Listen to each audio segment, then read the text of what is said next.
Ευχαριστώ Δημόκριτος και ευχαριστούμε που μας είχατε σήμερα εδώ. Thank you everyone for having us. So, information technology is revolutionizing products. Once solely comprised of mechanical and electrical parts, products have become these complex systems that incorporate hardware, software, sensors, data, microprocessors, and connectivity in myriad ways.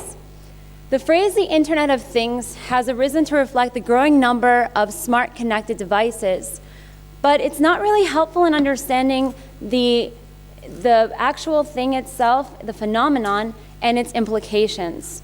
The Internet, whether involving people or things, is simply a method of transmitting information. What makes smart connected objects different is not so much the Internet, but the changing nature of those things. It's the expanded capabilities and data set that they offer that are generating and ushering a new wave of competition, forcing companies to ask, what business am I in? This question is no more valid for manufacturing companies and tech companies than it is for fashion brands, but understanding why we need to rethink and retool nearly everything moving forward means taking a step, looking back. Twice before, over the past 50 years, information technology has radically reshaped competition and strategy, and now we stand at the brink of a third revolution. The first wave of IT took manual paper processes and automated them, dramatically increasing our productivity and standardizing processes across companies. The rise of the Internet with its inexpensive and ubiquitous connectivity unleashed the second wave of IT, which transformed standardized processes and coordinated them across suppliers, channels, customers, geographies. The first two waves gave rise to productivity gains and growth across the economy, but while the value chain was largely transformed, products remained not affected. It's now in this third wave of IT-driven transformation that we're actually seeing IT embedded in the product itself. In a way, we're putting computers in products, and in this way, we're opening the doors to more productivity gains, more innovation, and greater economic growth than ever before. So, some have suggested that the Internet of Things changes everything, but that's a really, really bad overstatement. One thing is that the Internet itself, like the Internet itself, smart connected objects present many technological possibilities, but the rules of competition and competitive advantage still remain the same. To obtain a competitive advantage, a company must differentiate itself in such a way that it can command a price premium, it can operate at lower costs than its competitors, or both. The foundation for competitive advantage is operational effectiveness and strategy. A company must not only do things well, but it must do things differently. For fashion specifically, this means incorporating smart capabilities into fashion products and enhancing design. So really quickly, I'm going to go through what it means to be a smart connected object. Smart connected objects have three core elements. We have the smart components, the physical components, and the connectivity components. Smart components enhance the capabilities of the physical components, while the connective capabilities enhance the capabilities of the smart components and allow some features to exist outside of the physical product itself. Physical components comprise mechanical, electrical parts. So for example, in our handbag, which is our first product in my company, John Liu, we are based in San Francisco and New York, and we manufacture our product in Florence. So the physical components are, for example, a zipper, a turn clasp, the leather that the handbag is made out of. Smart components comprise software, it comprises sensors, data, microprocessors, and typically there's an embedded operating system and an enhanced user interface. In the 314, the name of our handbag, the smart components, for example, are the ambient sensing LEDs that turn on only when a user is both inside the handbag and when it's too dark around you. Connectivity components comprise ports, antenna, protocol, and they basically enable a wired or wireless connection with the product. So connectivity takes three forms. We have one-to-one, one-to-many, and many-to-many. One-to-one connects a product to a user, a manufacturer, or another product. And for example, in our product, the 314, we basically have a cloud, the bag cloud, that connects to the user to understand how that user is using that power in the bag, how that user is charging his or her devices, how much power are they consuming. In one-to-many, a central system is continuously or intermittently connected to the product itself, to many products simultaneously. So for example, in the 314, the bag can track your wallet, it can track your keys, it can track your passport. So for example, as you're walking out of your house to go to a trip to, I don't know, the US, for example, from Greece, it'll make sure that you're not missing something that's critical for that trip.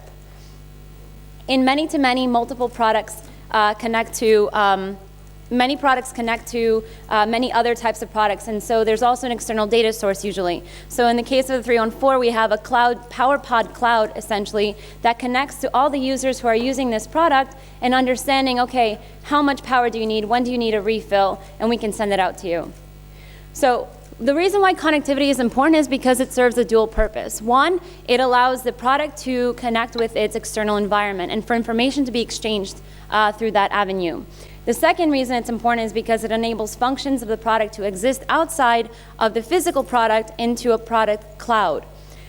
In order to achieve high levels of functionality, all three types of connectivity are necessary. So, there are plenty of products on the market that essentially cover both the core elements of a smart product and also the design elements. But unfortunately, fashion is not one of those industries. They've lagged behind partly because of fashion's definition of innovation. It's very skewed. Nobody really thinks of fashion as being innovative. The other more pressing part has to do with the requirements of a smart connected objects having a new technology infrastructure, a series of layers that we all refer to as a technology stack.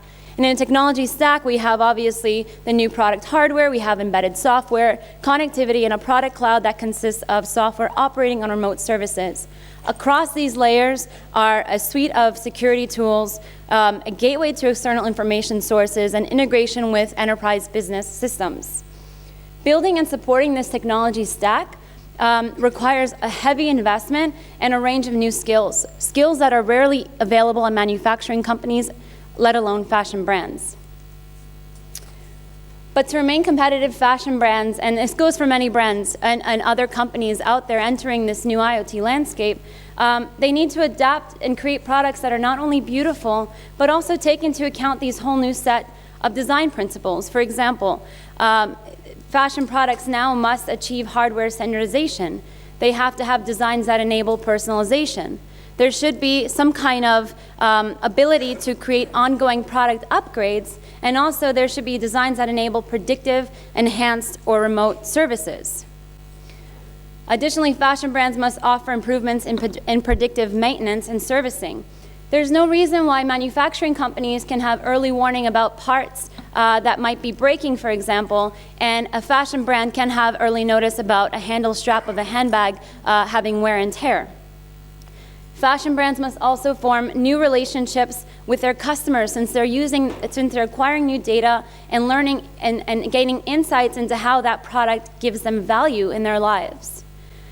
Very urgently, fashion brands have to recruit new skill sets. And again, this goes back to every company that's competing in the IoT landscape. It's basically all these skills that are in high demand. An engineering department that has mechanical engineers, software developers, systems engineers, product clouds, big data analytics, and other engineers are very, very necessary to compete in this new competitive landscape. Finally, fashion brands have to create security systems to protect their newly acquired data and their products from unauthorized use. Whew. That seems like a heavy burden for any company, let alone fashion. And yes, there's designers who've lent their name to wearables. There's fashion executives who are being recruited at the Amazons and Apples of the world. But for the biggest fashion houses in Europe, there's this disdain against technology which values so much connectivity. Valentino doesn't use computers. Anna Wintour famously uses a flip phone. Miuccia Prada, at least in 2013, was averse to e-commerce. She thought that the mix of technology and luxury just wasn't right. And strangely enough, this aversion makes perfect sense. Fashion is by its very nature exclusive. It's about creating an identity, a brand so coveted that people will spend thousands and thousands of dollars to acquire one piece of it. If you make that identity widely available, you risk diluting it.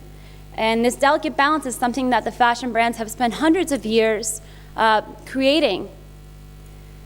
Fashion has to realize that it has one unique advantage over technology, and that's the ability to create and sustain demand for covetable objects. Even in the world of smart connected objects, fashion brands can still avoid tech world values like utopianism and accessibility with the right strategy.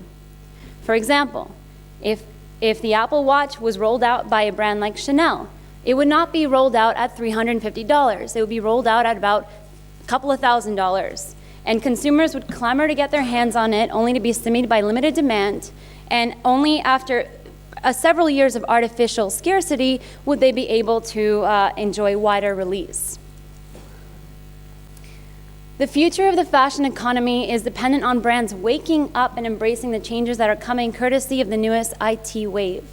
Technology companies are no longer okay with being the shy engineer tinkering in Palo Alto garage. They want to do everything. They want to know how we communicate, and they want to control how we talk, what we talk about, what we read, what we eat, what we watch, what we wear. This is the reason why companies like Apple and Intel are recruiting fashion and style experts and building teams around those people. The only way to get to people is through fashion, not just technology. If the body is prized personal real estate, brands know that fashion people aren't going to wear just anything just because it collects data. There's this obsession in the tech world of connecting everything from one's dishwasher to one's heartbeat and everything to the cloud. I think that's a very gross assumption of the market. We have to take into consideration that fashion is about a mood, it's about an experience, and it can't be registered or shared by a metric. Not everything built right now is going to capture the je ne sais quoi that customers want, and for this reason, fashion still has the upper hand. But only until another leap in productivity brought upon by this new wave of IT unleashes new services and companies to deal with these connected products, reshaping the value chain once again. Thank you very much.